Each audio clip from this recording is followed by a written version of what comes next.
Mes chers camarades, je vous adresse le salut fraternel de l'ensemble des camarades de la Fédération Force ouvrière de la communication.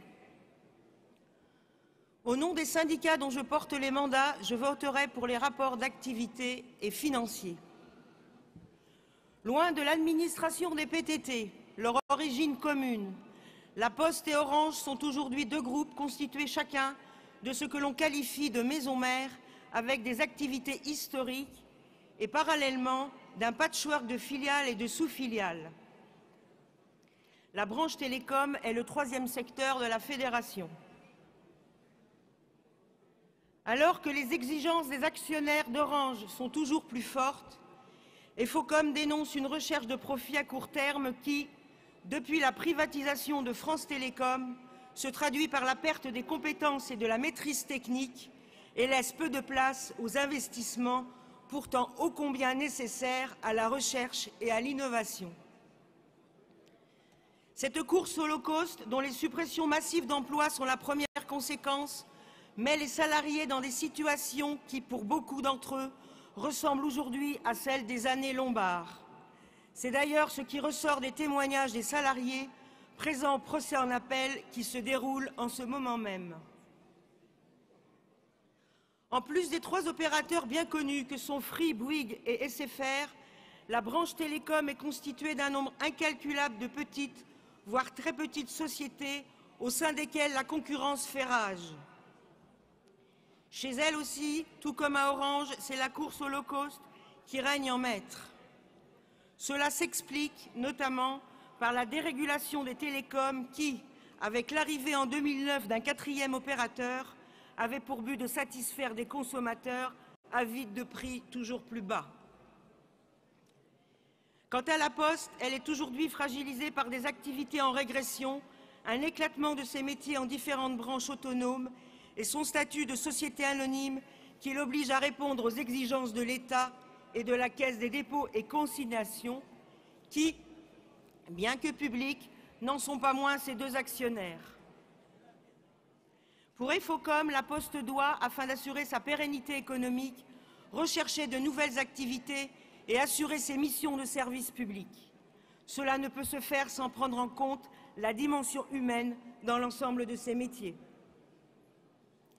Restructuration, transformation, achat de filiales, tant en France qu'à l'étranger, course effrénée à la productivité ne vise qu'à une profitabilité toujours plus grande au seul bénéfice des actionnaires. Dans le même temps, La Poste, qui vend de la téléphonie, et Orange, qui propose des services bancaires, suppriment des emplois, détériorent les conditions de travail de leur personnel et abandonnent de plus en plus leurs missions de service public. Ces missions sont pourtant indispensables à la vie de la nation. Un virus est venu récemment nous le rappeler. Facteur clé pour le maintien des liens sociaux et des activités, garant d'égalité, le secteur du numérique, incarné par Orange, est un secteur sensible dont le caractère de mission publique doit être renforcé. Il en va de la sécurité des citoyens, que l'on pense à la cyberdéfense, à la prévention des données et de la vie privée ou encore à la protection des libertés et donc de la démocratie. Depuis la transformation en mars 2010 de la Poste en société anonyme, le service public postal, qu'il s'agisse de la distribution du courrier ou de la presse, de l'accessibilité bancaire ou encore de l'aménagement du territoire, est perçu comme un boulet économique, prétexte au désengagement financier chronique de l'État. Ce désengagement s'ajoute à la baisse structurelle du courrier et de la fréquentation des bureaux de poste. Il oblige le groupe à se diversifier avec de nouvelles activités qui doivent, pour Efocom, s'inscrire pleinement dans de nouvelles missions de service public dont la population a tant besoin. La silver economy ou l'inclusion numérique, par exemple, doivent être des axes de développement permettant de gommer les disparités territoriales et sociales. Contraintes par des décisions politiques, les deux entreprises cherchent des moyens de compenser ce déficit imposé. Cela passe par la réduction des réseaux en propre, une pression constante sur la masse salariale et la participation de plus en plus active à ce grand jeu de Monopoly mondial où l'acquisition et la cession d'entreprises, l'externalisation de pans entiers d'activités et le recours à la sous-traitance se moquent de la qualité des emplois et de la dignité humaine. Le but, éclater les structures, cloisonner les métiers et diviser les personnels. La recherche du profit est reine, le dumping social la règle. Face à cette complexité structurelle, économique et aux desseins patronaux contraires aux intérêts de leur personnel, particulièrement en matière de conditions de travail et de rémunération, EFOCOM oppose ses revendications. Quelles que soient les activités, les territoires, les lieux, les métiers, les statuts, les personnels, notre détermination est sans faille pour apporter à la fois des réponses individuelles pour la défense de chacun et des avancées collectives à même de tendre vers plus de justice sociale. Notre verticalité fédérale permet que toute avancée sociale profite à chaque salarié du groupe, qu'il soit issu des maisons mères ou d'une filiale. À cette verticalité s'ajoute notre travail collectif qui permet une réactivité et un échange d'informations et d'expériences indispensables à l'efficacité. De manière globale, le développement est un fil rouge au sein de notre fédération, où jeunes militants, militants expérimentés et retraités apportent chaque jour leur énergie et leur expérience. Le travail des militants retraités est à souligner puisqu'il s'inscrit dans la durée et est un véritable soutien aux syndicats.